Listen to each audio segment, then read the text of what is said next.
Are the Noodler's replacement flex nibs proprietary to those pens, or could I slap one on my Jinhao and get my flex on? And Jake, honestly, I partly wanted to answer your question just because of how you phrased it.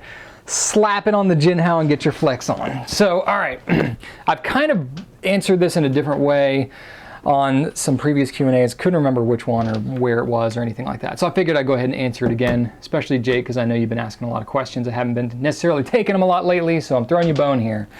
No, they're not proprietary per se. You know, they're definitely made, it's the same. Okay, so there's a couple different ones. You can get one in the art pack that we have, which is an untipped flex nib. That's a little bit different, not proprietary particularly, but that's a little bit different than what comes on the Ahab Conrad. So if you're getting just the $2 Noodler's flex nib, that is the same flex nib that you're getting on a Noodler's Ahab or Conrad pen. So it's a number 6 size nib, which means yes, you could, in theory, put it on any pen that takes a number 6 size nib. So Edison has a lot of pens that are number 6 size. Monteverde has a lot. Let's see here. The Jinhao does take a number 6. I'll give you a little caveat there in a second. The TWSBI VAC 700. You know, there's lots of pens, Conklin, there's lots of pens that have that number 6 size.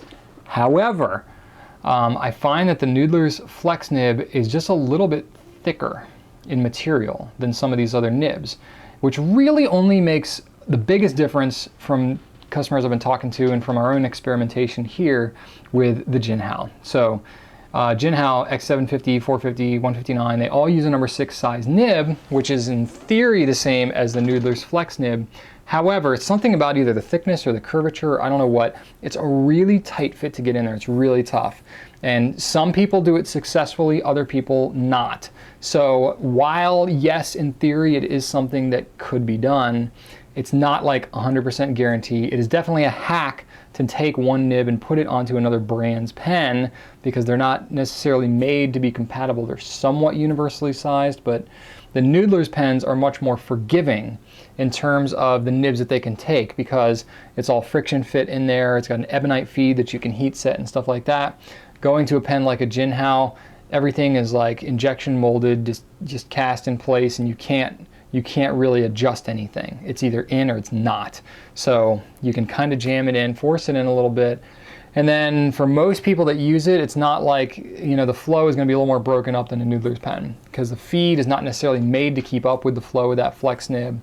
And because of the curvature of the nib and stuff that you have to bend it in there, it may or may not work that great.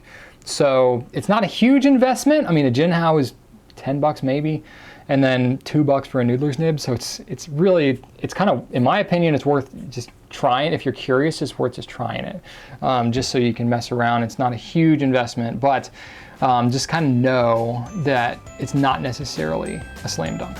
Cool.